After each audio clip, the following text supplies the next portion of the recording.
Bonjour. Dans cette série de messages intitulée Le meilleur ou rien, nous exposerons sur la volonté de Dieu pour ses enfants, ceux-là qui lui appartiennent par la nouvelle naissance. Et la nouvelle naissance, il est né question dans cet entretien que Jésus avait avec Nicodème, c'est dans Jean le chapitre 3, particulièrement les versets 3 et 5. La volonté de Dieu pour ses enfants est ce que nous appelons le meilleur. Et il ne faut vouloir rien d'autre en deçà de cela. C'est cela ou rien.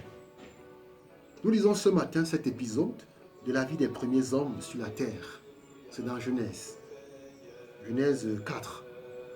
Au bout d'un certain temps, Caïn apporta des fruits du sol comme offrande à l'Éternel. Abel, qui est son frère, apporta lui aussi des premiers-nés de son petit bétail avec leur graisse. L'Éternel posa un regard favorable sur Abel et sur son offrande, mais il ne porta pas un regard favorable sur Caïn ni sur son offrande. Nous avons dit l'histoire est dans Genèse chapitre 4. Évidemment, quand on voit la suite, ce qui va se passer, Caïn va tuer son frère Abel, comme si c'était la faute d'Abel si Dieu l'a approuvé, lui et son offrande. Vous savez, la jalousie est vraiment un non-sens. Mais où était le problème profond dans cette histoire? Qu'est-ce qui s'est passé? En vérité, Caïn est le type de l'homme religieux qui cherche Dieu à sa façon, selon des principes que peut lui dicter ou peuvent lui dicter sa tête, son bon sens, ou carrément sa nature pécheresse corrompue. Abel est le type de l'homme spirituel qui écoute le Saint-Esprit pour approcher Dieu dans sa démarche pour lui plaire. Qui marche par la foi, c'est-à-dire est attentif à la parole même de Dieu quand il cherche à plaire à Dieu.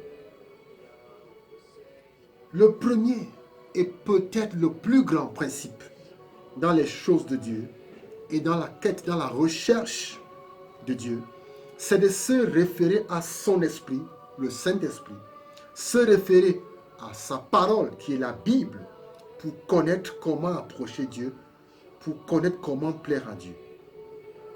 Dans cette affaire, nos raisonnements et nos pensées sont de prime abord hors sujet. En effet, comme Dieu le dit lui-même, mes pensées ne sont pas vos pensées et mes voix ne sont pas vos voix. C'est dans Isaïe 58, verset 8.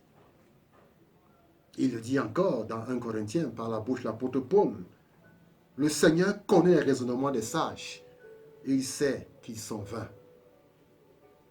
Ainsi Saül aurait dû s'en tenir à la parole du Seigneur et non suivre ses pensées. Je me suis dit, est-il écrit, c'est dans 1 Samuel 13. De même, les deux fils aînés d'Aaron ont enfreint la parole de Dieu à leurs dépens, malheureusement. L'histoire est dans Lévitique, le chapitre 10. Et dans notre texte ce matin, Caïn aurait dû se souvenir, comme d'ailleurs le Seigneur l'avait enseigné à ses pères, à lui, qu'on n'approche pas Dieu sans nous, hommes pécheurs, sans être couverts par le sang. Il est écrit en effet dans Hébreux 9, verset 22, que sans effusion de sang, il n'y a pas de pardon de péché. Nous ne sommes pas agréables à Dieu et dignes de l'approcher par nous-mêmes. Non, c'est uniquement grâce au sang versé par le Fils de Dieu unique, Jésus-Christ, lequel sang était annoncé par celui des bêtes immolées dans l'Ancien Testament. Le meilleur de Dieu ici consiste à quoi?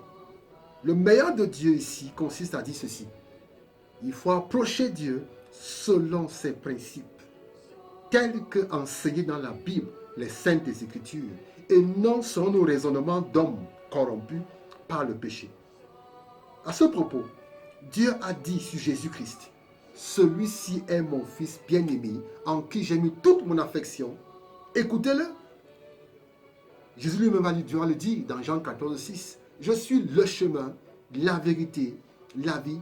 Nul ne vient au Père qu'en passant par moi. » Et l'apôtre Paul de renchérir et de renforcer tout ça quand il va dire dans 1 Timothée 2, le verset 5. Car il n'y a un seul Dieu, car il y a un seul Dieu, et aussi un seul médiateur entre Dieu et les hommes, c'est l'homme Jésus-Christ.